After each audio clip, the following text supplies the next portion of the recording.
إن شاء الله تعالى وحين قد قلي دونا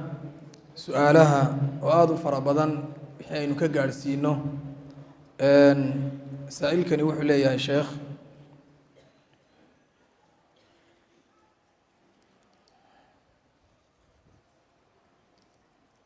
شريعة إسلامكم حي كقبتها إن ليسكو سور دوية ديمة أما الله ولا ليو سؤاشا وسير راعية وحلية هاي محايتها هاي حقيقة كجرتا إلا حيسيو هقامية ديمتك كريستانك أما الله بونبونية سفر رديسة سائلك نوح ليا هاي قفك مركي نفتو كبا حيسو جهada in loo jeediyaa ma sharci ba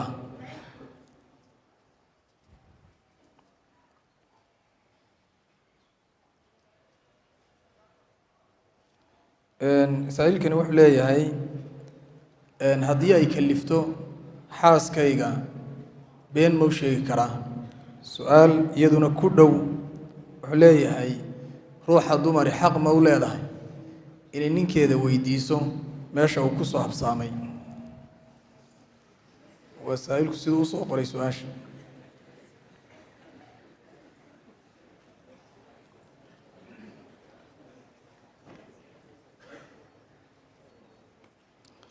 سائلك نوح ليهي gabadhu markay dhiiga caadada leedahay sheekh quraanka ma sii dhigi kartaa haday macallimo tahay ma sii gudbin kartaa بسم الله مصاحبة الأديان إن ديمها للصاحبية وشيك عصرية وقال سوكر ودي هدف كلوي هاي إن باطل كان لقى حقنا لقريه أتلبسون الحق بالباطل حقي باطل كي الله يسكت احترى يوي وحي نوكسون هاي دمات تلمودك أما كتابك يهودا يا بايبل كان نصارى باطلين قرآن كنا إلى هاي نوغو رمي إنay gadiye muxarraf yihiin oo gacmaha lagu qorayo la qadimayo la aakhirayo aanay xataa aayadaad sheegaysa isku jusasbaahayn kana waa dhowr iyo 60 jus kana waa dhowr iyo 70 jus bal quraanaan isku jusasbaahayn ka sheekee kitaabkooda halkaas u maraya iyaga ayaa ka boobabka ka marxaati furay ma been badan ka buuxdo kaasa la doonaya quraankeenan kariimkoon xaraf bedelani jirin in lagu dhex daro wala ila labadaas way simayeen waxay la mid tahay gaalada iyo islaamku way siman yihiin marka lagu leeyahay dadkuna waa dad ilaahay diimuhuna waa diimo samaawi oo la soo wada dajiyay waa iska wada xaq nin walba ka doonaysa haysaba sheekada looga jeedaayt diinta islaamka xaqnimadeeda ayaa lagu qarinaya baadilkiina waxa lagaga dhigay inaanu baadil ahayn xaqiya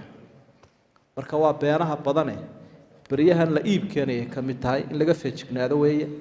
wax la saaxiibin karana ma aha xaqiya baadil way kala fogyihiin waynu arkaynay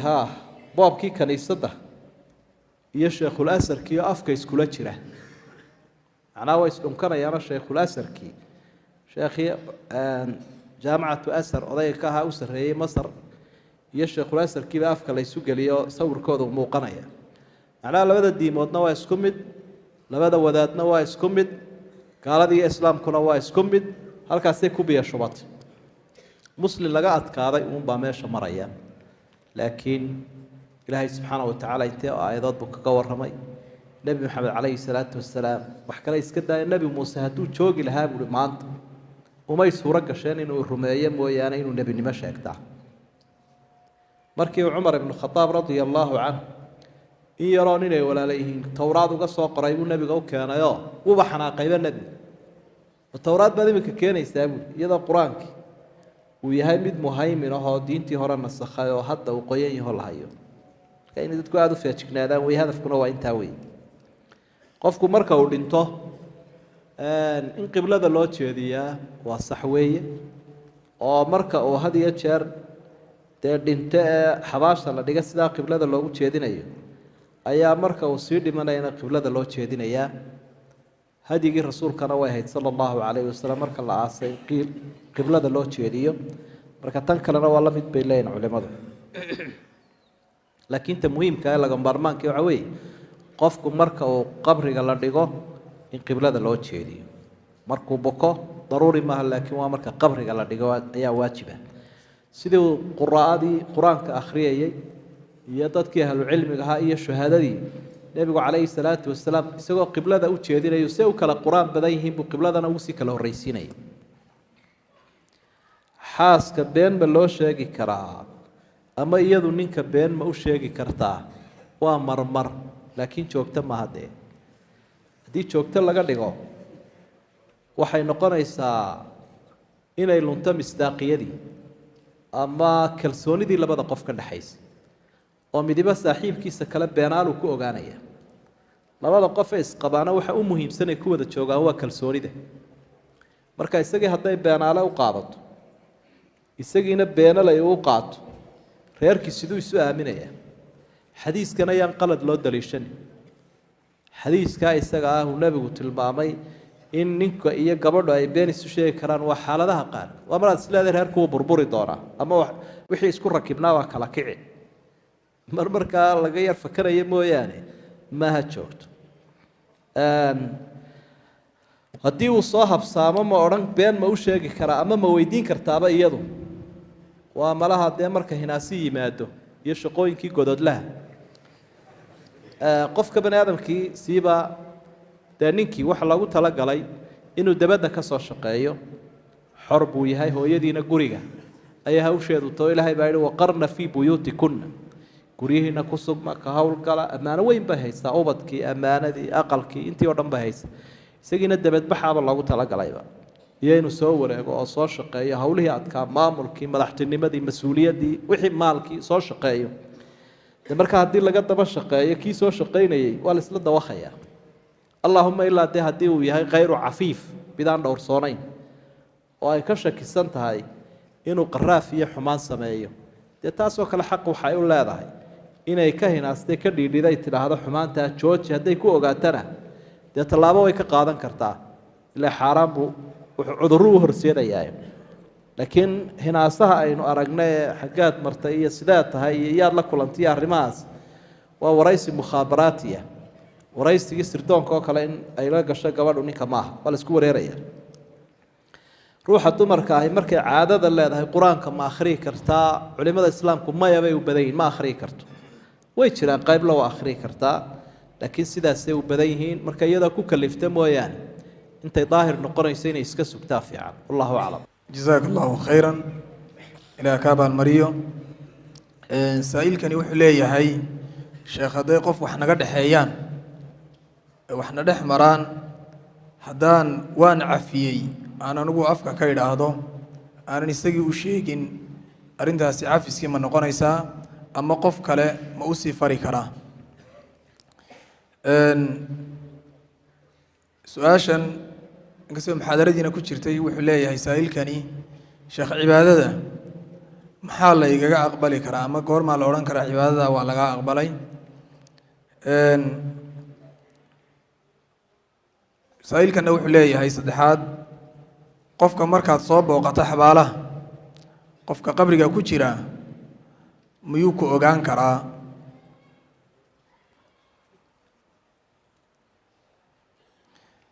saa-iilkani wuxuu leeyahay qof ka shaqeeya meel rag iyo dumar aan isu bannaanayn oo maxramka isu ahayn ka shaqeeyaan oo isku dhex jiraan waxna aan ka qaban karin maxaa la gudboon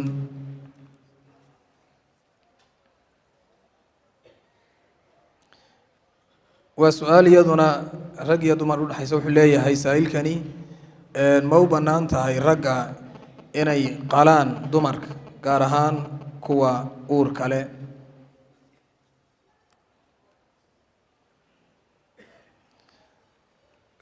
labadan su-aalood way isku dhow yihiin waan israacinaya wuxuu leeyahay qofka qur-aanka dhiganaya gaar ahaan ardayday ku badan tahay ma ka boodi karaa qur-aanka badh isagoo macallinkii markaa waxa weeyaan ku khiyaameynaya laakiinse towbad ma leeyahay hadduu ka boodo arrintaas kale dhalinyarada aada u garanaya laba su-aalood baan raacinaya iyagana dhalinyarada ku saabsan su-aasha koowaad wuxuu leeyahay dhalinyarada ragga iyo dumarka ah ee baraha bulshada lagu wada xidhiiro ka wada sheekaysta arrintaa xukunkeedu muxuu noqonayaa su-aasha labaad wuxuu leeyahay waxaa jira rag iyo dumar israaca sawirlayaalna ka haysta dabeedna isku soo sawira magaalada markaa meelaha koonaheeda arrintaas iyadana xukunku maxay shareecadu ka qabtaa cafis marka uu qofku qof kala cafiyayo waxaad u wanaagsan weeyo dee ilaahay baa ina faro khudi lcaf waamur bilcurfi waacrid can iljaahiliin cafiska qaado waxaad u qiimo badan weeye cafiskii ilaahayna lagu helaya subxaana wa tacaala inuu u sheegaa wanaagsan qofkaa isaga ah ee uu cafiyayo waaba laga yaabaa sida inuu wax ka tirsanaya inuu isagana ka codsada inuu cafiyo anugu waan ku cafiya adna cafi waxaad u wanaagsan weeye qofkuna haddii uu cid kale ka godobaysan yahay nafta iyo maalka iyo sharafta mid inuu meel kaga dhacay qof kale waa inuu cafis ka codsadaa intaanu fashilmin qiyaamaha ilaahay hortiisa subxaana wa tacaala waa kii muflisku ka warramayay nebigu qofka caydha ah qofka caydhii waxa weeye qof ilaahay hortegay aakhiro camallo badanna sita laakiin ummaddii ilaahay dhibay wixii ay la roorayeen baa isaga la saaraya wixii khayru sitayna iyaga loo xambaarinaya marka wuu caydhoobaya marka waa nacasnimo inaad ilaa aakhiro sugto towbad waa inaad keentaa towbaddiina waxa ku xidhan qofkaa isaga inuu kaa cafiyo wixii aad ka gashay ama ummadaba cibaadada maqbuulka hore inuu soo sheegno waa cibaadada munaafiqnimada laga ilaaliyey shareecada nebigana waafaqsan alikhlaas walitibaac labadaa waa inay leedahay siday xusayso aayaddaa u dambaysa suuratulkahf qofka xabaasha ku jiraa wuu maqlayaa cidda soo booqatay nebigaa sheegay calayhi salaatu wasalaam markii uu asxaabigii aasay wuxuu yidhi waxa uu maqlayaa qarca nicaal kabteennaa sanqadheeduu maqlayaa nimankii gaalada ahaa ee beder uu laayay markii uu meeshii qaliibka ahayd ee xorfaddii ku ururiyeyna ee uu nebigu la hadlayey ee uu cumar lahaa maxaad kala hadli waqad jayafuu iyagoo baktiya waanay jawaabayna waa idin maqlayaan buu rasuulku yihi sala allahu calayhi wasalam sidaa daraaddeed baa khitaab baynu kula hadlaynaa sida dadkeennan caadiga loo salaamo ayaa iyagana nebigu noo jiray calayhi salaatu wasalaam in loo salaamo waaya in ma laga shaqayn karaa meel rag iyo dumarku isku dhex jiraan oo ay isdhex miranayaan oo mukhtalid ah oo markaa xaaraan lagu samaynayo meel macsiyo lagu samaynayo haddaad ka shaqayso adigana way ku soo gaadhaysa marka munkarkaa isaga inaad wax ka qabatay inaad ka tagto labadaa midun bay noqonaysa makaanu likhtilaaq waalkhulwa meel rag iyo dumarka ay isla gooni noqonaya akhlaaqiyaadkii xun yihiinoo meel xalaal oo nadiifa raadso haddaanad munkarkaa waxba ka qaban karayn dumarka iyo ragga iyo isdhakhtarintooda raggu wuxuu dumarka dhakhtarin karaa ama daaweyn karaa dumarkuna ay daaweyn karaan ragga marka kii la jinsiga ha la waayo cudurkan isagaa daaweyntiisa haddii ruux dumar ahoo inoogu filani jirto dee dumarkeenna u geyn mayna dhakhtarka u fiirso inantii neeras tahayd hadday ku filanta oo cawro in la eego iyadoo ay ku filan tahay dictoorka maxaa lagala doonaya mararka qaarkood baa dumarku ay yaro salowgaan dumar kale inay daweeyaan oo hoos u eegaan ay dhahaan matana aniga waxii sheegaysa dictoorka weyn baan anigu u baahanay dictoorkii waa inaabay u tegaysaa dabada u faydaya marka dumarkuna iyo isa saloogi wixii waa cawro cawrada waxaa la xalaaleeyey in la eego mar daruuro ay tahay oo cid kale loo waayo ama dumarkii joogay aanay waxba ka qaban karin dumarkii neerasta ahaa ma qali karaan oo qalliinkii awooduma lahaa ruuxii dumarka ahaydna waxay kalifaysaa in laga qalo dhaawacan isaga ama laga soo saaro ilmihii dee dictoornina bay markaa kalifaysaa marka xaalata daruura waktigaa dee la waayo cid kale mooyaane qof ku filan oo dumara inta la helayo loo gudbi maayo raggii marka raggu uu operationkaasoo kale samaynayana qof aaminana waa inuu yahay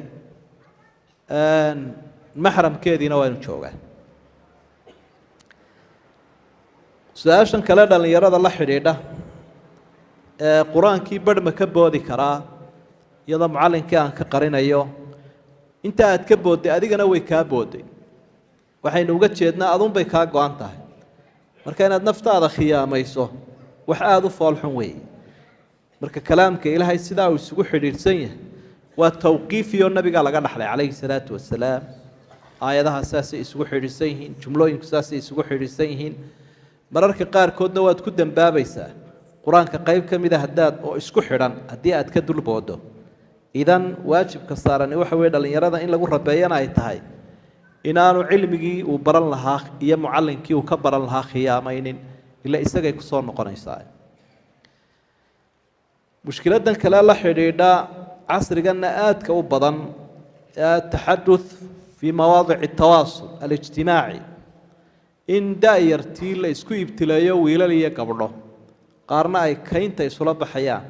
qaarna ay hawada isula baxayaan oo hawadaasaa odayaashu filimkaa lama socdaane hawadan baa laga wada socdaa inantiisii halkan ay u fadhidaa inankuna halkan uu fadhiyaa wuxuu haystaa inantu inay iska khushuucsanto gurigeeda ay ku jirto iyadii hooyaduba saasay u haysta inankuna ina wanaagsan oo goor horeba soo xarooday inuu yahay hadda maraykan buu joogaa iyo australia inanta halkan maqsinkan ku jirtaa niman bay isdaawanayaanoo sawirra la isu dirayaayo maxaan ku dhahdaa video camera baa socda live muuqaal bay ku jiraan odaygii islaantana way akrudaa iyaduna bahalkaasay muuqaalka ka jirta marna sawirkeeday u diraysaa marna sawirkiisa ama call dee toos ah oo is arkayaan sida labadan qof ee ag fadhiyo kale ku jiraan marka waa arrin aad iyo aad u khatar badan waalidkuna inuu ka warhayo weeye daayartana waxaynu leenahay cimrigiin ha cunina haddaad cimrigaaga cunto waa musiibo cimrigaagood cuntee waxa weeye cimrigaagood macsiyo ku qaadatay cimrigaagu haddii aad macsiyo ku qaadato baraka la-aan buu kugu dhaafay baaqigana wuu saamaynayaa marka wixii xaaraanayaan lagu isticmaalay wixii macluumaad uu qofku ka faaidaysanaya ha ka faaidaysto wixii akhbaara ila lama dayn karo dadkii way ku ibtilaysayna waa wax jira laakiin wixii xaaraana ama sawirro qaawan ama macsiyo ama qof si xun loola dhaqmo intaasoo dhami cuqubay keenayaan maskaxdaa kugu madoobaanaysa indhaha kugu madoobaanaya cimrigaagaa madoobaanaya cadho allaad qaadanaysa fallaahu khayrun xaafidan wahuwa arxamu raaximiin ilaahay baa cid u xilaalisa ugu wanaagsan oo u naxariistee ilaahay baa ku ilaalinaya waxaad ogaataa markaad goonida joogto inuu ilaahay kugu helinayo alaa yaclamu man khalaq wahuwa alatiifu alkhabiir wuu ogyahay addoonkaa ilaahay oo abuuray waanu u jeedaa waanu eegayaa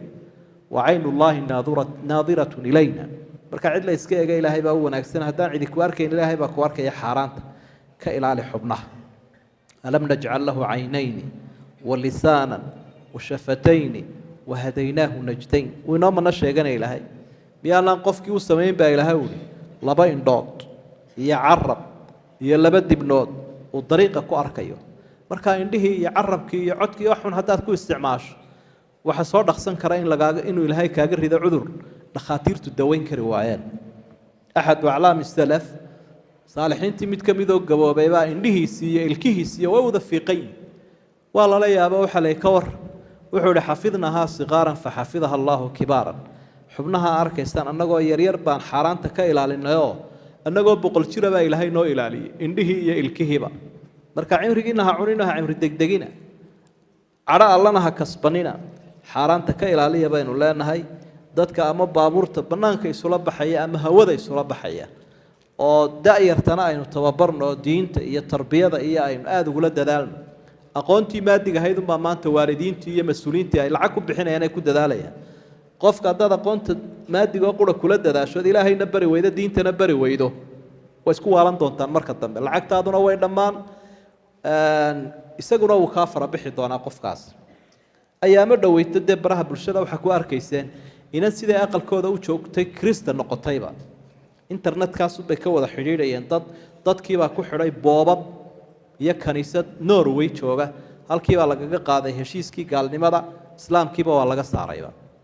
goor dambey waalidkeedii ogaadeen iyadoo la dhoofinayaba oo lasii wadaba markaa wax badan baa meesha ka jire dee dushiina yaan lagu shixinoo lagu ciyaarayna anteenooyinka taagoo soo jeesada wallahu aclam saa-iilkani wuxuu leeyahay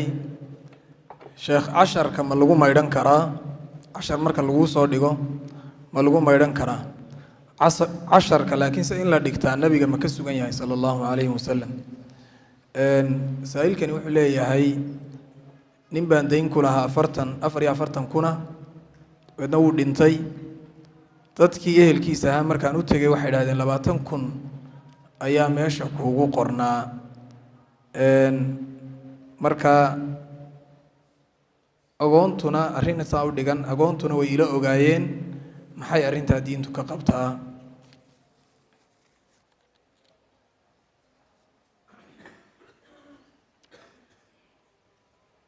saa'ilkan wuxuu leeyahay waa laba su'aalood isku dhow maxaa siyaadiya sheekh quraanka habka aan ku baran karo ama jacaylkiisa inaan jeclaado quraanka naftayda waxaan uga baqanayaa buuri ninkani istusnimo iyo in cibaadadii marka waxa weeyaan aan wax kale ku daro iyadana maxaan iskaga ilaalin karaa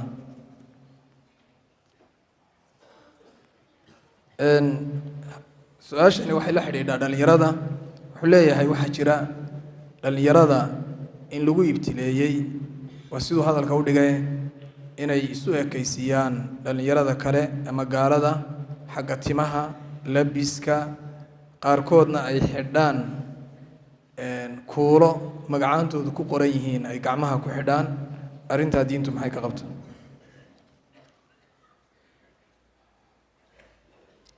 saa'ilkani wuxuu leeyahay waxaan habeen baan seexday dabeedna waan isku jinaabooday waan tukaday aniga oon maydhanin oon ilaaway salaadaa ma soo celinaya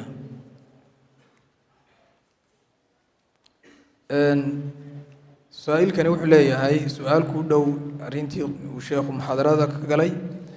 khushuucda salaada sidee baan sheekhu ku heli karaa indhahase ma isku qaban karaa si aan khushuuc u helo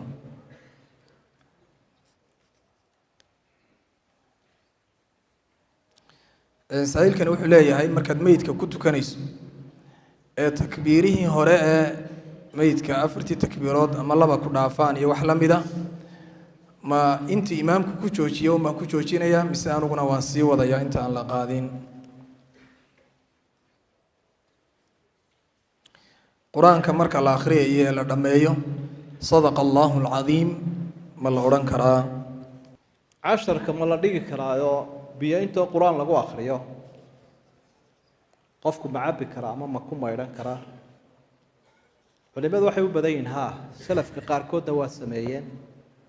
maadaama quraankii ilaahay caafimaad ku sheegay wanunazilu min alqur'aani maa huwa shifaaun linnaas quraankii caafimaad buu dadka u yahay baa ilaahay marka caafimaadkii jirka iyo kii qalbiga baa noqonaya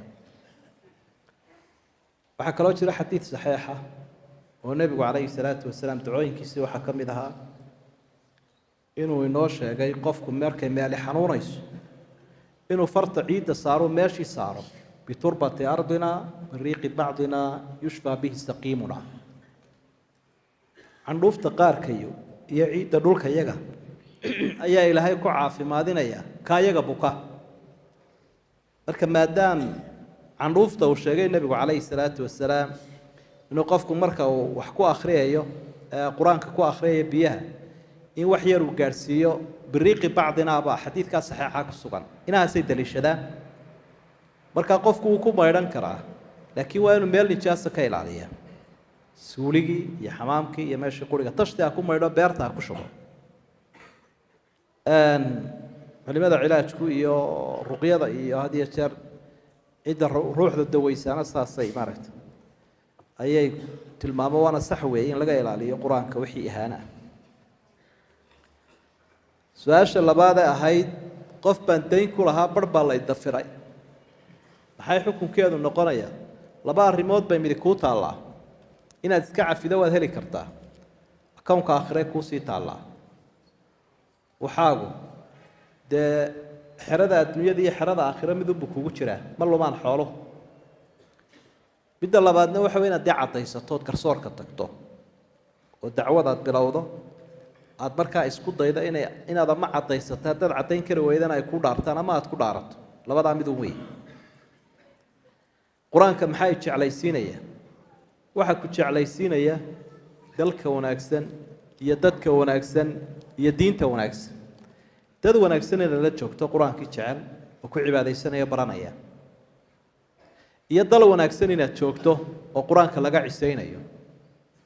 iyo diin wanaagsan inaad leedahay in uga jeedna dhaqan fiican inaad yeelato cibaadaysato ood ruuxdaada kor u qaado mar kasta oo qofku cibaadada wanaajiyo ruuxda ayaa quud iyo sahay hesha marka waxa u macaanaada qur-aanka iyo dikriga ayaa u macaanaada laakiin haddii cibaadadaada hoos u dhacdo ama aanad cibaadaysanaynin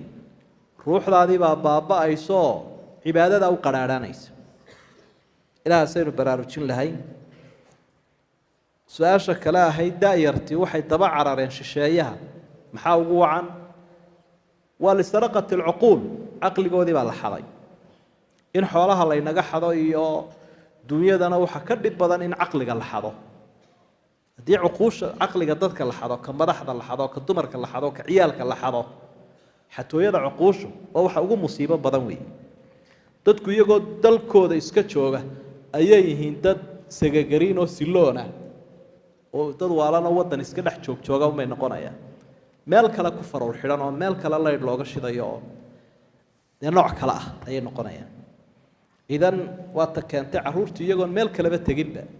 inay shisheeye hadalkoodii iyo dhaqankoodii iyo waxaasoo dhan taqliidaan ay daba socdaan waxaa keenayana jacaylka oo cidda aada jeceshahay had iyo jeer sidoodaad u hadashaayo sidoodaad iska dhigtaa haddaad nebi maxamed jeceshahay sidiisaad u cibaadaysan sidiisaad qur-aanka u akhriyi sidiisaad u labisan haddaad michael jackson jeceshahayna sidiisiibaad sanka u qali doontaa oo sanka usoo yuubi ood maskaxda usoo yuubi ood hadalka usoo yuubi markaa kolba qofku cidda uu jecel yahay waa kaa nebigu calayhi salaatu wasalaam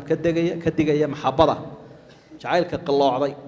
almaru maca man axaba qofku wuxuu wehelinayaa adduun iyo aakhiraba cidduu jecel yahay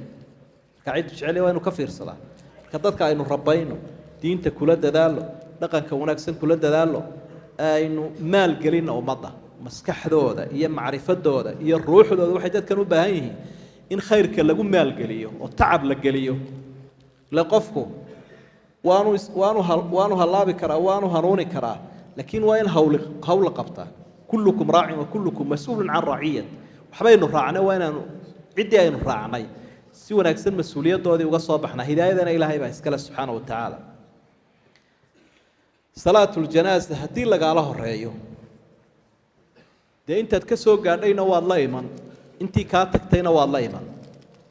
haddii laba ragcadood laba allahu akbarood aad ku soo gaadhay allahu akbartaada hore dee waxaad ku xigsiin doontaa faatixadii ta ku xigtana salliga nebiga ta ku xigta ducada sidii ay ahayd baad u tartiibin doonta haddaanad garanayna dee culimada ka baro laakiin 4 jeer ba allahu akbar la odhan jiray haddii aad laba ku soo gaadho markuu imaamku ka baxa aad ka baxdo dee waa salaadii oo laba aad kaga baxday 4 tahayd oo kale salaadii oo bargoosatay weeye imaamku markaad 4 ragcadood dadka tukinayo salaadu 4 tahay ee laba soo gaadho dee labada kalena waad raacisaa markuu ka baxo tanna waa sidii oo kale laakiin barashay u baahantay wax badanna maaha qofku marka uu tukanayo inuu khushuuca oo khushuuc la yimaadaa waa wax ilaahay u dhaweeya waana darajo la gaadho ilaahayna mu'miniintu ku amaanay qad aflaxa almu'minuuna aladiina hum fii salaatihim khaashicuun mu'miniin waxaa la yidhaha kuwa markay salaada ku jiraan khushuuc leh waa qalbigooda ilaahay u soo jeediso si kale haddii loo dhigo marka salaada ku jirto waa adigoon xawilnayn mobayl baa xawilan soomaad arag adigoon xawilnayn weeye haddaad xawilanta ilaahayna iska hor taagan tahay arrin maaha taas waa inaad ilaahay u soo jeesataa subxaana wa tacaala taa qudhigaadana waa la bartaa nafta lagu rabeeyaa meesheeda dadkeedana waa laga faa'idaystaa iyo saaxiibada wanaagsan indhaha isku qabashadooda iyo kala qaadistooda culimada qaar waxay idhaahdaan inaad indhaha kala qaado ayaa wanaagsan halkaa lagu sujuudayana adeegto waa ilaahay baad hor taagantay qaarkoodna waxay idhahaan qofku inuu indhaha isku qabta ayaa wanaagsan khushuucda u dhowda waa intoo wax kale adeegeegtaaye laakiin marka hadyiga nabiga la eego calayhi salaatu wasalaam waa inuu qofku indhaha kala qaadaa makaana sujuud meeshuu ku sujuudayana u eegaa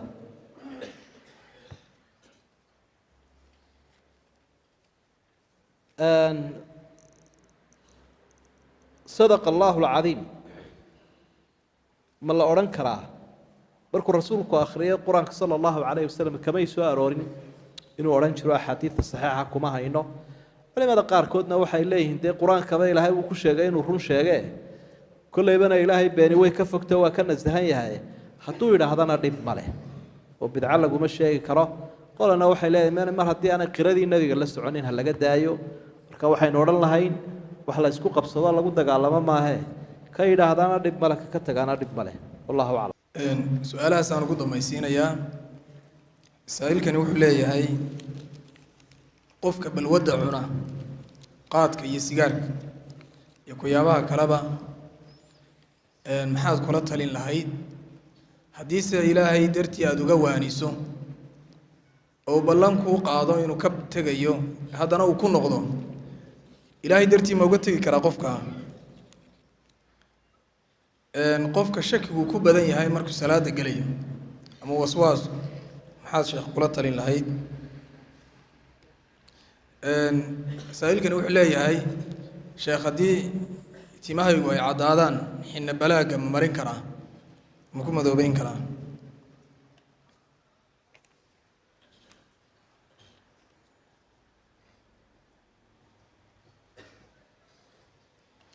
wuxuu leeyahay saa'ilkani sheekh dumarka haddii iyagoo xijaaban oo jirhkooda asturan yahay muuqaallo wacyigelina ma ka qayb qaadan karaan oo ma nashirin karaan intaasaan kusoo gabagabaynaya balwaddu casrigan aynu joogno waa balaayada u weyne waddankeena ka jirta shaadka iyo sigaarka iyo wax kaloo lagu darayba imaka oo marka balwadda la dayn waayo dee noocyo yeelanaysa khamrigii baa jiro daroogadii baa jirto way sii biirayaan marka caafimaadkeennii u badnaa akhlaaqdeennii u badnayd dhaqaalaheennii u badnaa wixii o dhan halkaasay ku baxeen waajibka ummaddan saarani waxa weye in loo howlgalo sidii loo joojin lahaa dadka looga wacyigelin lahaa diintu waxay ka qabto loogu sheegi lahaa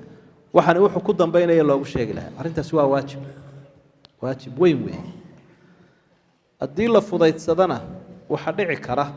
waxaan cidhibtiisa la mahadinayn ummadaha marka la doonayo in wadamo laga riixo ama laga qabsado balwaddaa lagu dhex baahayaa taariikhdii jayne akhri iyo weerarka qarbigu ku sameeyeen ama reer galbeedku balwaddaasaa lagu weeraray daroogadaasaa lagu sii daayay nimankii austraaliya deganaan jiray iyo qaaradda america la yidhaha ummadihii deganaan jiray balwaddaasunbaa loo qaybiyo ummado shisheeya dalka kala wareegay marka haddii dadka caqliga laga qaato si dhib yar baa loo jahayn karaa loo maamuli karaa maantana waxaynu gaadhnay in dusheenna laysku haystaba annagaa kuwan iskale iyo annagaa iskale soomaydaan arag wadamada jaarka qolo waliba waxay dhahaan qaybtan annagaa leh oo intan annagaa ka iibinayna jaadka annagaa ka iibinaynaaba la isku haystaaba adigiibaa la isku ka haysta idan waxba yaynaan eegin waxa yara ka soo baxaye dadka soo waaridaana ilaahay ha uga toobad keena ilaahay faraj khayr qabuu siin doonaa waman yattaqi illaaha yajcal lahu makhrajan wayarsuqhu min xaysu laa yaxtasib meel aanu filayn buu ilaahay ka arsaaqi doonaa hadduu maanta qofkaa ka baac mushtaraynaya waxaa xaaraanta intuu alkaa iska dhigo uu lacagtiisana danaha guud geliyo wadooyinka ceelasha iskuullada u geliyo ku shubo wax xalaala amaahdo oo uu idhaahdo waxay amaahaystaan xoolo xalaala oo halkaa uu faa'iidadiisa ka doono waxa hubaala intuu halkaa ka helaya in ka badan oo adduun iyo aakhiraba caafimaad qabta inuu heli doono marka taasina caynkaa weeye dhibka runtii maanta inaga soo gaadhaya dhinacyo badanna halkaasuu ka imanayaa marka inaynu ilaahay u toobad keenno nafteennana raajicinno waan arkayaa marar badan walaalaha ama dadka muslimiinta ee balwadaha isticmaala ama iibiya qofkii wuu damqanaya wuu diiqadoonaya naftiisa qofna been uma sheego uu ku imanaya wax ku odhanaya xajkii baan doonaya inaan tago sadaqaan doonaya inaan bixiyo laakiin waxay gidi halkaasaan ka shaqeeyaa ama jaad baan ka shaqeeyaa ama sigaare maxay kula tahay ma ku ansaxayaa yaa akhi adigu waxaad ka hadlaysaa sadaqaad ka hadlaysaa xaj baad ka hadlaysaaye ma cuntaayo caruurta ma siisaa haa waan cunaa caruurtana waa siiyaa de haddaba taasaaba kasii daranba cibaadadii iyo cunadii waa isku mid haddaad cunayso barorta cunada ka jooji cibaadadii iyo cunadii waa isku mid marka taasaynu xaggii mowqifkii sharciga ahaana waxaasi waa inaanu bannaanayn in la iska daayo ilaahay looga toobad keenana waa waajib qofka intuu ka taga ku noqdana odhan mayna iska sii wade waxaan leenahay haddana ka soo noqo qul yaa cibaadiya aladiina asrafuu calaa anfusihim laa taqnaduu min raxmat illah ina allaha yakfiru dunuuba jamiica addoonka mar walba ilaahay u toobadkeenaba uu ku farxaya uu ku farxaya uu ku farxaya marka inuu quusto maaha waa inu soo noqdo waswaasku waa cudurka cibaadada waa waswaaska shaydaanku hadduu kula helo irbadda waswaaska cibaadadaadu khalkhal bay gelaysa waxaan garanayaa nin masaajidada hargeysa ku tukan jiro sheekh ahaa ilaa 2 ragcadood la tukado salaada muu xidhan jirin siduu u leeyahay allahu akbar usalli allahu akbar siduu leeyahay geerkuba uu geli waayaaba 2 ragcadood marka la marayo ayuu speed ku qaadanayaa inta ka horeysa speedkiisu ma galayo labada hareerihiisuna waxay tukadeen garan maayaan ila usalli baa dhagaha kaga socoteen marka uu ku yiraahdo allahu akbar maad oranin id maalinta hore ku celiso maalinta labaad wuxuu isku dayay inuu 3 kaaga dhowraahdo maad maqlay maad oran allahu akbar baadaasaad shidee khafiifi saas u wadaya marka waa inaad tiraahdo iska daamay ana maqlayo way saxnayde ayaad qalbiga ka oranaysa inta markaad ugu jawaabto waad ka soconaysa marka waswaaska in laga ilaaliyo weeye cibaadada si aan cibaadada cudur u qaadin xinaha 3 qaybood weeye mid waa hurdi oo noocan huruuda weeye midna waa ahmar oo nooca dhiiga u eg weeye midna waxa weeye bunni ama midabka dark brownka ay niraahno 3 qaybood waa la marsan karaa laakiin ka madow lama marsan karo nabigu wuxuu marsaday ama dhiiriyayba qowl iyo ficil bay ku sugnaatay al-hinaa wal katam xinaha iyo katamkuna waa madow xinuhuna waa casaan labadaas isku daraya marka waxa isla imanaya midabka la yiraahdo bunniga ama brownka ay isla imanaya laakiin ka madow cirada inaan la marinaynin uu sheegay nabigu calayhi salaatu wasalaam waanu ka digay cirada badala oo madowga ka daaya وهذا ما أقوله وأستغفر الله دنبجنا الله ضاف كوارد كنا الله ضاف عبادة الله ينجا أقبل عمل كنا الله صوبيه بدي نوشف عقاده إلى هاي نجا أقبل الله كرجو وارد كنا الله ونحرست إننا الله ينجا طبعا نحرست دلك يدك الدنيا ده بقى الله ينو بركة بلاوين كنا الله ينجا دوام شركة عدو جاي الشيء أنا الله ينجا بدبادين مسلم كمير وشوجا بنصر جي سيل هيا سيو وش يبدباده يعسي كنا الله سيو وآخر دعوانا أن الحمد لله رب العالمين وصلى الله على نبينا محمد وآله وصحبه وسلم وسبحان ربنا